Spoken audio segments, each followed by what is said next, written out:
Hugo Boss. Alors, aujourd'hui, je vais faire dans la charité. Parce que oui, sur cette chaîne, évidemment, on parle essentiellement de biologie et de société, donc de sociobiologie, on pourrait dire, et de géopolitique. Mais bon, sur cette chaîne, j'ai aussi de temps en temps envie de publier un petit peu mes pensées. Et puis aujourd'hui, je vais venir un petit peu en aide à la jante masculine parce que voilà, j'en ai aussi un petit peu fait partie, mais je sais qu'il y a beaucoup de gars aujourd'hui qui s'inquiètent parce qu'ils n'arrivent pas à attirer beaucoup de nanas dans leur vie et puis ça les frustre et puis ça les énerve, voire ça les inquiète. Et donc, j'ai décidé de faire une vidéo pour leur venir en aide, pour abréger leur souffrance, parce que c'est, en réalité, on verra pourquoi, c'est si vous attirez pas, si toi maintenant qui me regardes, tu n'attires pas beaucoup de nanas dans ta vie, en réalité, en 2026, c'est bien plus un bon signe qu'un mauvais signe. Mais on va voir pourquoi. Alors, déjà, il faut savoir que naturellement, avec l'âge, vous avez tendance un peu à plus vous en foutre de pas attirer beaucoup de nanas ou pas. Quand vous êtes entre les 14 et les 30 ans, je vais dire à peu près, et vous vous comparez beaucoup aux autres gars. Ah, mais j'en attire peu, j'en attire beaucoup des nanas. Puis vous êtes un peu comme dans une espèce de guéguerre et de compétition en réalité complètement débile. Et puis voilà, quelque part, les autres vous font un petit peu percevoir que votre valeur quelque part en tant qu'homme dépend du nombre de nanas que vous arrivez à attirer dans votre vie. Alors qu'en réalité, c'est un paramètre complètement stupide. Et puis, l'âge déjà vous permet de le constater. Mais voilà, je préfère envoyer ce message aujourd'hui. Comme ça, déjà, si vous êtes plus jeune, avec ce raisonnement, vous pouvez vous dire que vous n'avez pas de problème. Qu'en réalité, en réalité, tout va bien. Et puis, si vous attirez pas beaucoup de nanas, c'est pas un problème. Alors déjà, la première question, c'est la suivante. La première partie du raisonnement. Est-ce que tu as l'impression, en 2026, surtout dans cette Europe déliquescente, que la plupart des nanas qui t'entourent, que ce soit au boulot, dans la rue, à l'arrêt de bus, à l'école, à l'université, où que ce soit. Est-ce que tu as l'impression que la plupart des nanas que tu côtoies sont de qualité? Voilà, je t'ai laissé quelques secondes pour réfléchir à la réponse, mais je pense qu'au fond, tu la connais déjà. Non. Non. Clairement, la plupart des nanas aujourd'hui, occidentales, mais pas que, ne sont pas des nanas de qualité. C'est des nanas qui ont plein de problèmes, la plupart du temps, elles ont un QI à un chiffre, qui vont te créer que des ennuis, qui ne sont absolument pas faites pour des relations sur le long terme, qui sont bien plus intéressées ou like qu'elles ont sur leur compte Instagram qu'à construire quelque chose de sérieux avec toi. Donc, je pense qu'on peut faire tous les deux le constat que la plupart des nanas ne sont pas faites sont pas de qualité, quoi. Elles vont rien t'apporter de plus que ce que tu as déjà. Donc ça, c'est la première chose. Ensuite, tu auras probablement constaté qu'on attire ce que l'on est. C'est-à-dire que dans des périodes de ta vie où, si tu as déjà eu des nanas, bien entendu, si tu n'en as pas encore eu, t'en feras le constat plus tard. Mais si tu en as eu, tu auras probablement constaté que très souvent, quelque part, les nanas que tu attires dans ta vie, elles sont un petit peu le reflet de toi-même, de comment toi tu es dans ta situation actuelle. Parce que dans les moments où tu es triste, où tu es peut-être un peu dépressif, bah tu vas attirer des nanas qui sont complètement paumées, qui sont complètement instables, même qui ont peut-être des problèmes psychologiques. Et dans des périodes de ta vie où tu es vraiment bien, bah en général, tu attires aussi des nanas qui sont bien dans leur vie, tu vois. Ça, souvent les nanas qu'on attire, c'est un petit peu le reflet de qui on est, quelque part. Donc maintenant, une fois que tu sais cette information, ben, admettons que tu sois quelqu'un qui attire beaucoup de nanas dans ta vie. Aujourd'hui, en 2026, en sachant comment elles sont. Est-ce que ce serait un bon signe? Bah pas vraiment. Parce que si tu attires en masse, comme voilà quoi, comme le miel attire les abeilles quoi, des nanas en grande quantité, qui on vient de le dire, la plupart ne sont pas faites ne peuvent pas construire quelque chose de convenable avec un homme, bah quelque part c'est pas bon signe, parce que ça veut dire que tu plais à la majorité de ces nanas là quoi.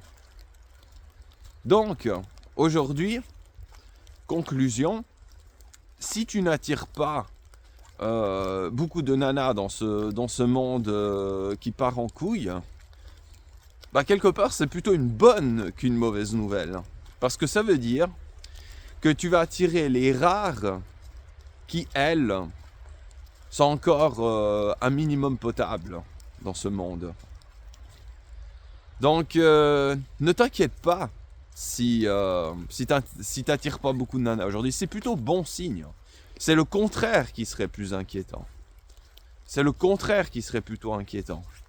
Aussi parce que, tu vois, tu peux te dire, ah non, mais bon, même si peut-être elles sont pas très bien, ces nanas, ouais, ce serait quand même pas trop mal de pouvoir tirer un coup, comme on dit.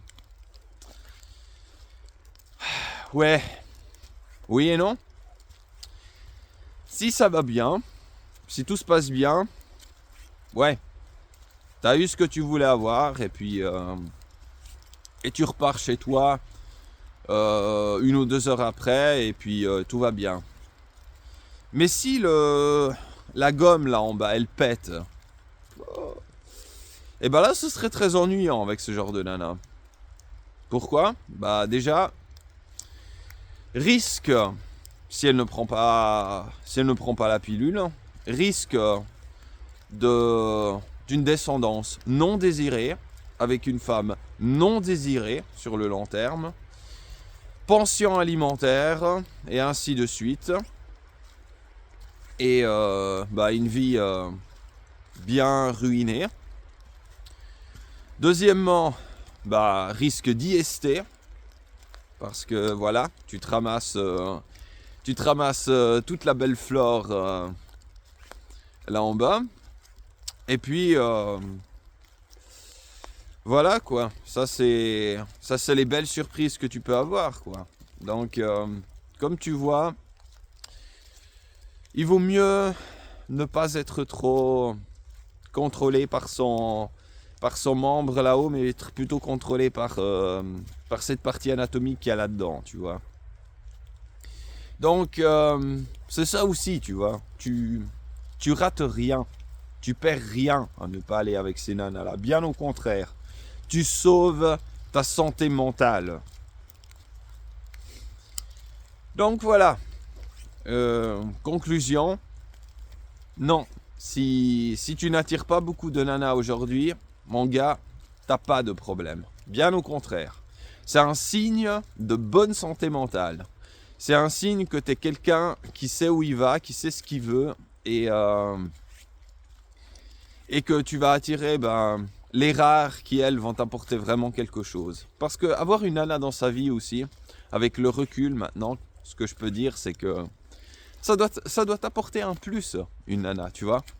Si ça t'apporte rien de plus que ce que tu as, ou au contraire même, parce que ça m'est arrivé, ça t'apporte encore plus d'emmerde que si t'étais tout seul, il vaut mieux être tout seul, non? Si tu veux aller avec une nana, bah, c'est pour que ça t'apporte un plus, pour que tu sois encore plus heureux avec elle que si tu étais tout seul. Et pas plus malheureux et plus désespéré que si tu étais tout seul. Donc voilà. Et je peux même rajouter encore une dernière chose.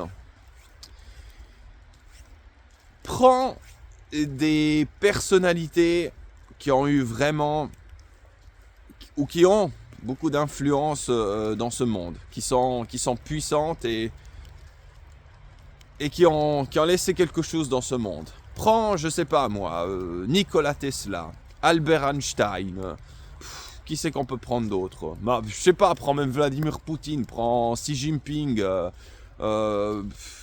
prends ces gens-là, prends Marc Aurèle, voilà, Marc Aurèle aussi.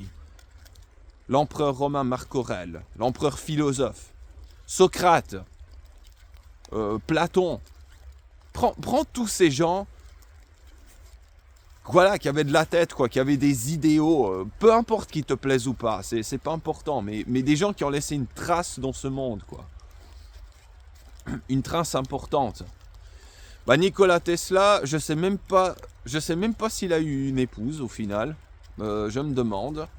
Albert Einstein, il a eu 2 nanas qui ont vraiment été dans sa vie. La première, c'était Mileva Maric. Sa première épouse, c'était une Serbe. Puis après, son père, il s'est opposé à leur mariage parce qu'elle n'était pas juive. Socrate, je crois qu'il s'est marié très tard. Il a eu une seule femme. Marc Aurèle, la même chose. Il en a eu qu'une seule. Je crois qu'il a eu une seule femme. Et Vladimir Poutine, je crois qu'il a eu une seule épouse. Maintenant, il est même divorcé, il me semble. Xi Jinping, il est marié. Son épouse est toujours là. Qui c'est qui reste encore? Je pense que je les ai un peu tous passés. Comme tu vois,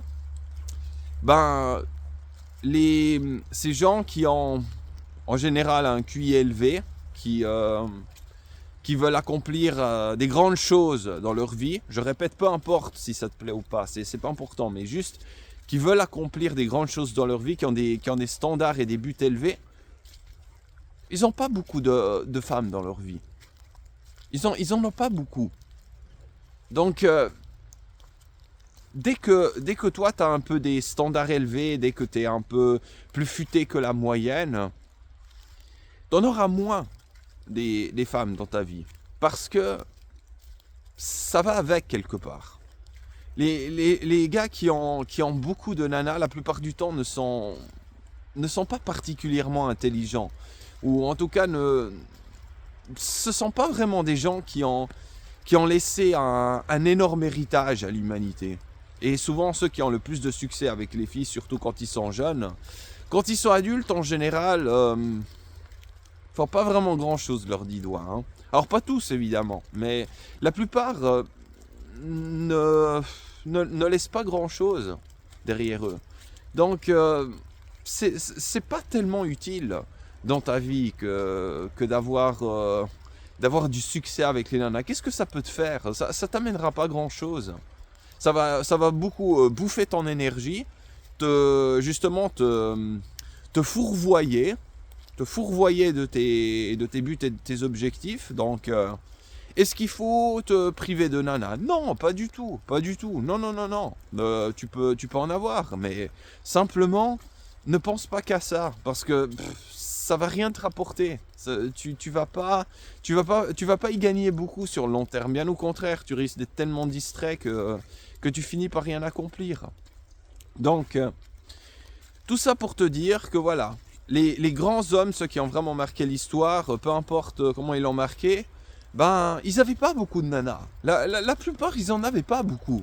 Donc, ça sert à rien de vouloir absolument avoir beaucoup de nanas. La plupart des grands hommes n'en ont pas eu beaucoup. Et c'est pas grave. Ils en sont pas morts. Ça leur a pas empêché d'accomplir des grandes choses dans la vie. D'accord?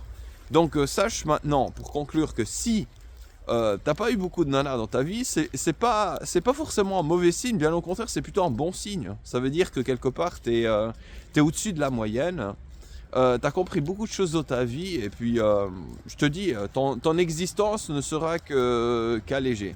Donc, maintenant, désespère pas, ok? Même si je sais que des fois, c'est chiant parce qu'on a envie, quoi, hein, on a des besoins biologiques, hein, moi y compris, mais voilà, quoi, je veux dire, hein. Ne désespère pas, c'est pas grave, d'accord? C'est pas grave si tu n'as pas beaucoup de succès avec la jante féminine, ce n'est pas grave, d'accord? C'est même plutôt un bon signe. Donc, voilà, je te souhaite bien du courage. Et puis, j'espère que maintenant que tu as vu cette vidéo, tu seras beaucoup plus rassuré. Que voilà, c'est pas grave si tu es dans cet état-là. Tu vas pas en mourir. Personne n'en est mort. Bien au contraire, ça te libérera beaucoup de temps pour tes passions et pour tes ambitions. Et alors, voilà, je te souhaite bien du courage. Like cette vidéo si elle t'a apporté quelque chose. Partage-la à quelqu'un si tu connais un ami à qui ça pourrait remonter le moral. Et puis abonne-toi à la chaîne pour avoir encore plus de contenu percutant dans ce style. Et moi, après tout ça, je te dis à la prochaine pour une nouvelle vidéo.